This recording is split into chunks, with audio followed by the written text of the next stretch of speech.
Тимур Иванович, здравствуйте. Спасибо, что нашли время ответить на наши вопросы. Немного странно, наверное, вас все время журналисты беспокоят в зимний период, когда начинается веер. Летняя передышка для Черноморэнерго и для населения Абхазии. Притока воды на Энгургэс пока достаточно для того, чтобы Абхазия самостоятельно себя обеспечивала электроэнергией. Вот такая тенденция обычно до какого месяца продолжается? В этом году сложилось так, что приток на Энгургэс в силу природных условий получился очень плавный, комфортный для наполнения водохранилища и выработки электроэнергии. Вот. Приток у нас обычно где-то июль, август, к концу августа уже приток начинает сокращаться. Вот, и потихоньку идет уже потом сработка накопленной воды, и с учетом притока существующего. На сегодняшний день у нас сложилось так, что мы значительно меньше потребили со стороны Ингура в этом году, чем это было в прошлом году. Где-то на 300-320 миллионов мы взяли со стороны Ингура меньше. Это за аналогичный период прошлого года, вы имеете в виду? Это обусловлено и снижением потребления вообще в Абхазии. Это обусловлено с тем, что Сухумгэс полностью всю свою выработку отдает в наши сети. И это обусловлено тем, что был значительный, больше переток со стороны Российской Федерации в первые зимние месяцы. Вот. И потому такое столько получилось сэкономить по выработке со стороны Ингургэса. Это интересно, то, что Сухумгэс стал полностью отдавать электроэнергию в сеть. Да, с чем это связано? Это договоренность такая? Да, это договоренность. Руководство Сухумгэса пошло на это, она выключила работу майнинг-центра, который находился на Гуне, и практически всю электроэнергию мы сегодня получаем от них. В среднем по году это получается порядка 100-110 миллионов киловатт-часов. Так что это хорошее подспорье для нашей сегодняшней системы. Какая сумма была выплачена за российский переток в осенне-зимний период? 705 миллионов было выплачено нами за конец прошлого года и начало этого года. 240 миллионов это были средства Черноморэнерго, остальные Министерство финансов, Кабмин предоставил. Вот.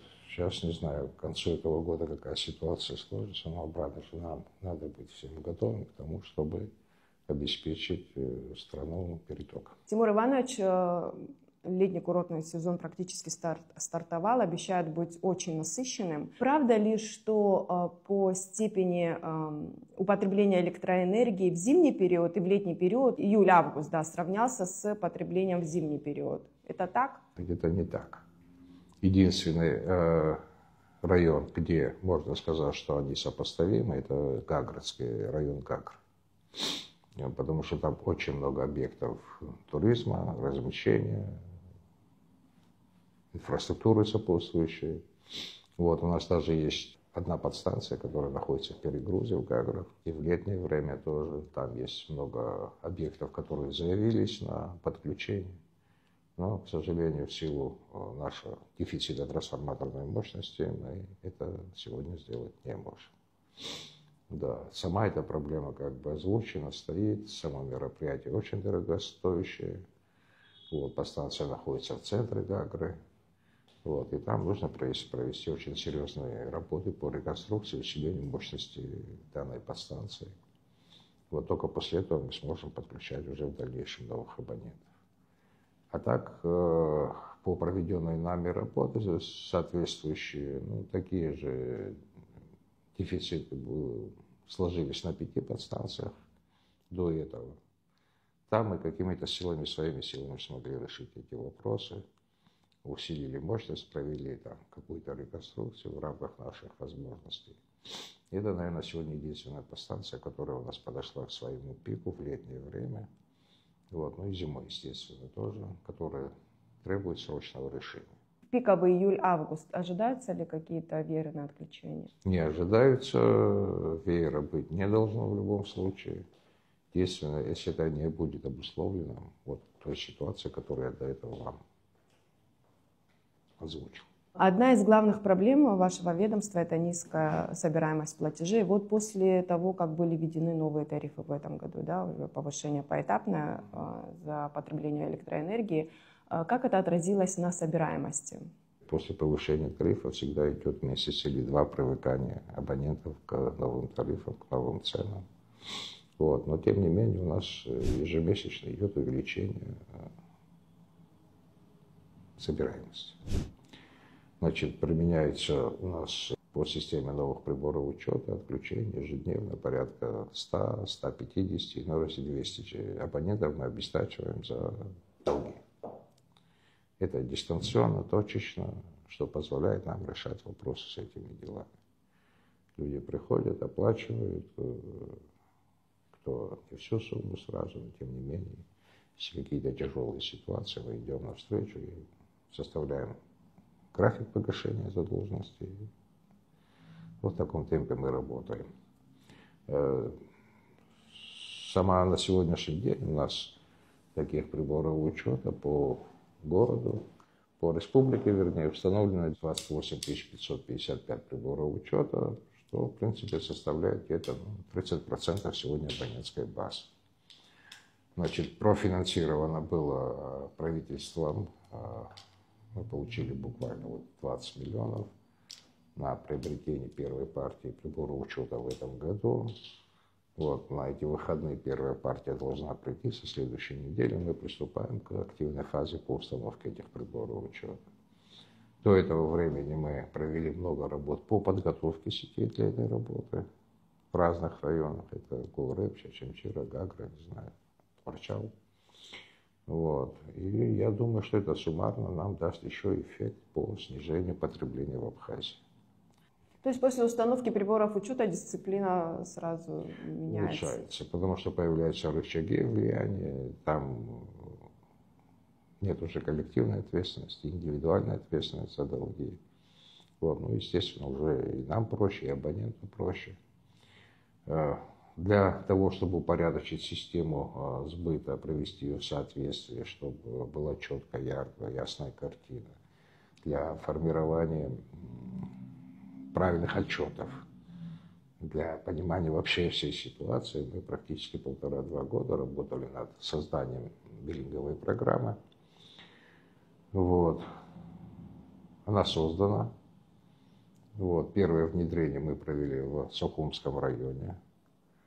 Показала она себя очень хорошо, достойно. Вот. Приезжала техническая комиссия из Российской Федерации, ознакомилась с программным продуктом, дали очень хорошую оценку. Вот. Сейчас идет внедрение в городе Сухум. Планируем до конца месяца, может быть, до 15 числа следующего месяца. Город Сухум тоже у нас будет закрыт, верифицирован. И перейдет вся абонентская база в новую программу. Потом на очереди стоят у нас Гагра, Гудаута, Чамчира и остальные регионы тоже. Значит, при благоприятно сложившейся ситуации до конца года мы планируем, что мы сможем перейти на эту новую программу.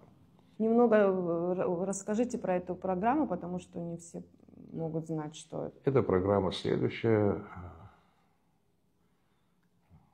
с очень хорошей расчетной моделью, в которой заложены все периоды, все тарифы, нормативы, показания, которая делает расчет, исключает абсолютно человеческий фактор, даст возможность оплачивать за электроэнергию с любого платежного устройства. Это будет, не знаю, там кошельки разные, карты, вот эти вещи. Вот. И абонентам это тоже будет намного легче. Если, допустим, раньше приходил контролер, списывал показания, формировал там финансовую часть, сегодня все это будет делать программа. Контролер будет привозить нашему абоненту готовый сформированный счет, по которому ему надо будет оплачивать. Значит, максимально человеческий фактор мы стараемся исключить, чтобы не было ошибок, не знаю, там, всего остального. Вот. Но это дает свой эффект. Практика следующая. Куда мы заходим на подстанцию с установкой прибора учета, замеряем изначальную нагрузку. После окончании работ обычно там нагрузка падает процентов 30-35, даже 40 в некоторых местах. Потому что люди, понимая, что за каждый потраченный киловатт необходимо будет платить, они просто реально начинают и экономить. Вот. И это один из важнейших рычагов для того, чтобы была платежная дисциплина создана у нас в республике. Потому что без платежной дисциплины дальнейшие, при том, что иной раз нам, вы сами в курсе, да, какие суммы нам приходится оплачивать за переток. В среднем киловатт-час у нас получается 4,5 рубля из Российской Федерации. А мы его вот реализовывали там в прошлом году по руб 40, допустим, и руб 80. Тут никакая ни экономика не выдержит, ни предприятие не выдержит, я не знаю. Это просто тупик будет. И потому очень важно создать наладить эту платежную дисциплину. Вот, для того, чтобы мы смогли саккумулировать какие-то средства, для того, чтобы обеспечить обратно же электроэнергией республику, ну, в кризисный к концу года. Вот, и эта работа продолжается у нас. Сейчас те мероприятия, которые мы до сегодняшнего дня сделали, там восстановительные, там, подготовка к зиме, сейчас мы должны переходить уже на накопительный режим работы.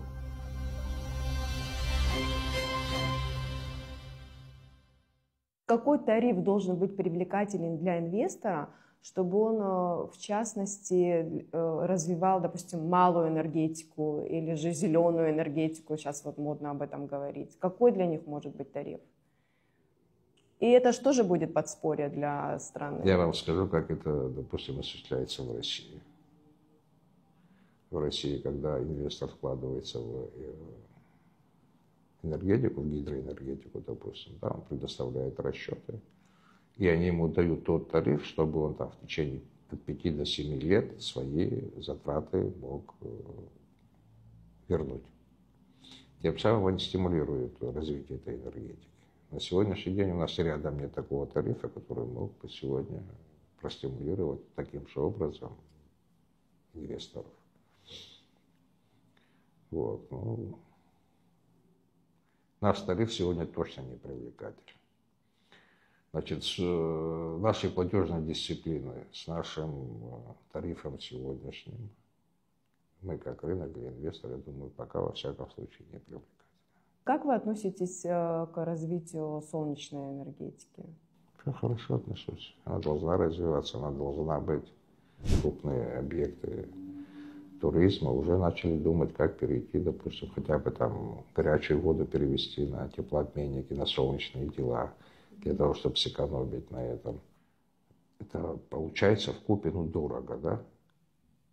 Допустим, если у тех же объектов, которые там в той же России находятся, у них есть альтернатива, газ, там еще что-то, то при таком удельном весе потребления электроэнергии, ну, у них складываются существенные финансовые затраты. И люди просто начинают думать. Это становится выгодно.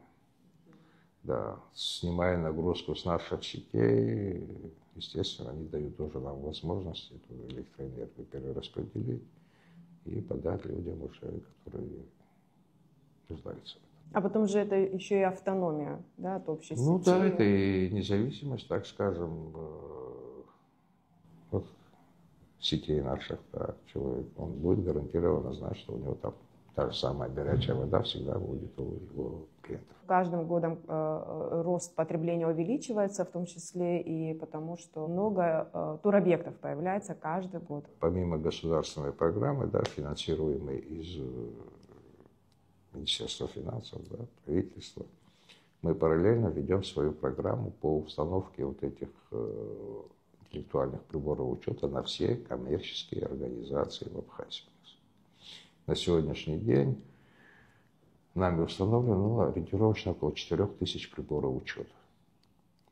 Эти приборы учета сами по себе, да, они не дешевые, сами узлы учета сложные, дорогие, но тем не менее это дал нам хороший эффект на сегодняшний день, и эту работу мы не останавливаем ни на один день. Приборы учета, что мы ставим на коммерцию, это все идет за счет Черноморэнерго, за наши собственные средства. И работы по установке этих приборов учета, и дополнительные комплектующие, для того, чтобы взять под контроль потребление юридических лиц, коммерческого направления. Вот, обвязывая все учетом, у нас работают две группы, довольно-таки серьезные ребята, обеспеченные транспортом, необходимым всем инвентарем, инструментами, комплектующими. Вот, планируем эту работу, и ребята выезжают, устанавливают эти приборы учета. На сегодняшний день где-то 80% точно могу сказать, что коммерция у нас под новым учетом. Это обратно же, когда его потребление автоматически приходит к нам на головной сервер, программа автоматически производит начисления, и готовый счет уже предоставляется абоненту. Обратно исключается человеческий фактор. Какая сумма выделена из госбюджета на 2025 год на Черноморэнерго, и на что вообще этой суммы вам хватает? Предусмотрена сумма 200 миллионов рублей. Значит, 100 миллионов на приобретение приборов учета и 100 миллионов на предподготовку для установки этих приборов учета. Значит, что такое предподготовка? Значит, когда приходим на подстанцию, зачастую там все сопутствующее, да, отходящее от подстанции, и само ТП, и опоры, и линии в ветхом состоянии. Нам приходится проводить работу по замене, по улучшению, по приведению в порядок. Вот. Но на сегодняшний день 20 миллионов мы получили от Министерства финансов. Вот. Сейчас формируем заявки, думаю, что и остальное финансирование тоже будет.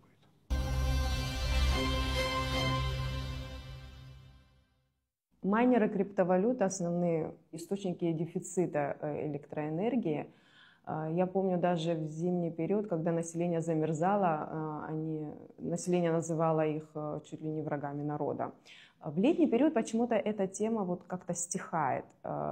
Не так активно идет борьба с майнингом, или майнить перестали? Что происходит? Нет, майнить не перестали, но стали значительно меньше. Мы это видим по нашему потреблению сегодняшнему. Вот, сегодня республика в среднем потребляет порядка 4,5 миллионов киловатт-часов.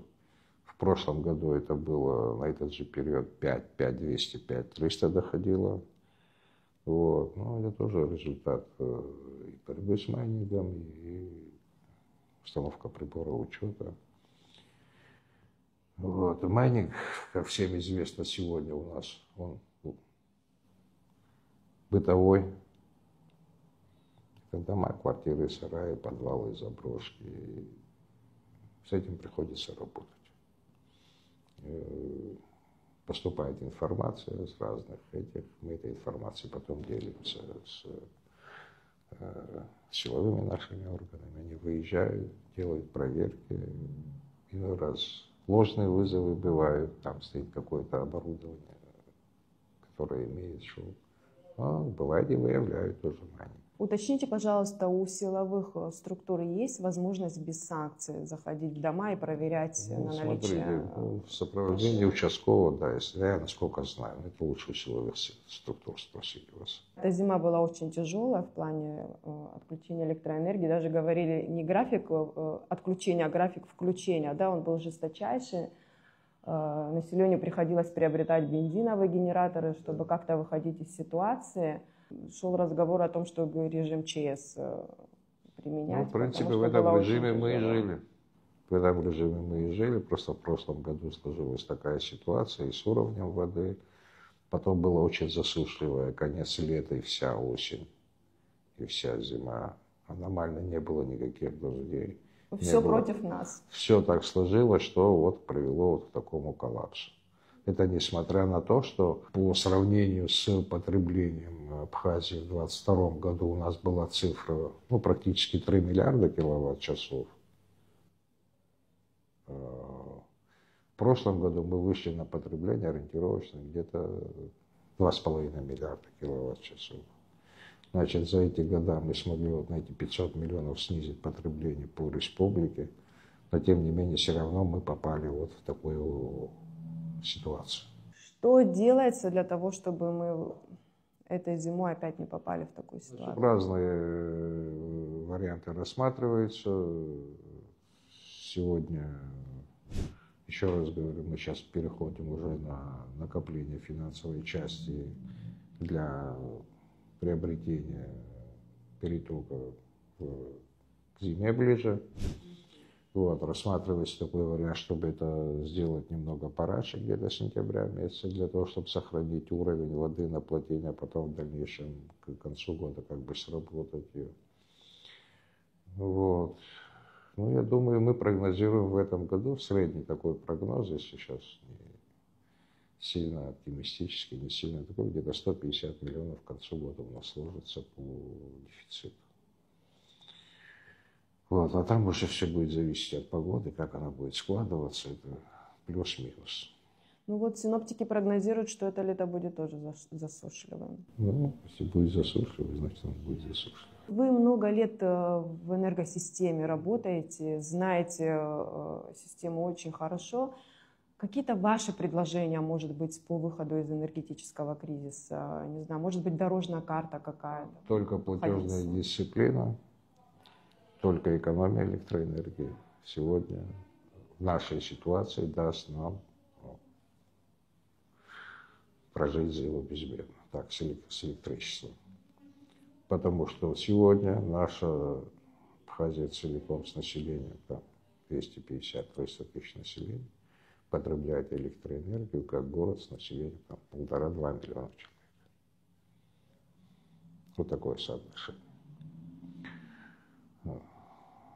Не знаю, в любом случае, львиная часть, конечно, уходит у нас зимой на обогрев домов, помещений, я не знаю.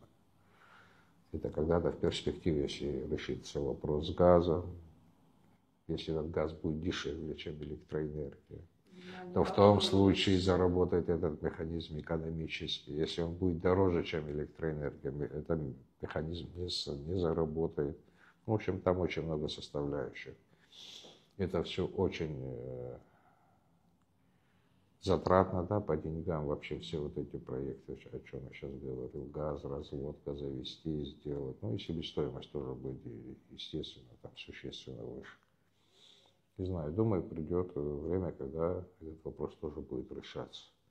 На сегодняшний день мы должны экономить, потому что бесцельно горящие днем лампочки, прожектора, отопление включенное, да, проветриваемые, окна открыты, котлы включены. Ну, это просто безалаберное отношение. Я все время делаю сравнение, да, все мы видим, как иной раз во дворе у людей кран открыт, и вода бесконечно течет. Она течет, потому что он за нее не платит. Точно такое же отношение к электроэнергии. Пока это для человека бесплатно, подсознательно, интуитивно, никогда он ничего не отключит, не снимет нагрузку, не сделает. Вот, потому нужен учет, и это первоочередная задача у нас. Сегодня по-хорошему с нашими запросами Абхазия не должна потреблять больше 2 миллиардов киловатт-часов в год. Эти 500 миллионов, которые сверху, да, мы сегодня потребляем, это все наша халатность. Практика показывает, что одними увещеваниями не обойтись, только штрафные санкции. Ну, не штрафные, просто дисциплина. Часто встают вопросы, там, слабосоциальные там слои, незащищенные слои населения. Выдержат тариф, не выдержат тариф. Значит, ну, для этого у нас есть Министерство по социальному обеспечению, которая должна провести, я так считаю, обследование, выявить, сформировать в эти группы социально незащищенных или слабо защищенных, определить для них соответствующие льготы. И эти льготы должны компенсироваться уже отрасли самой. Льготы устанавливаются не нами. Мы работаем в рамках регламента, где там прописано, кто, кому, какие льготы, в каком соотношении установлены. Но также прописано в законе, что эти льготы должны быть компенсированы предприятиям. И на протяжении всех этих лет эти льготы все идут за наш счет. Бременем ложатся на Да, Черноморэнерго. естественно, бременем ложатся на нас. И, это не только в отношении Черноморэнерго, это в отношении любой отрасли. Такой подход, я считаю, неправильным, потому что если государство предоставило льготы тому или иному группе людей, то эти льготы должны быть компенсированы. Тогда начнет правильно работать экономическая модель.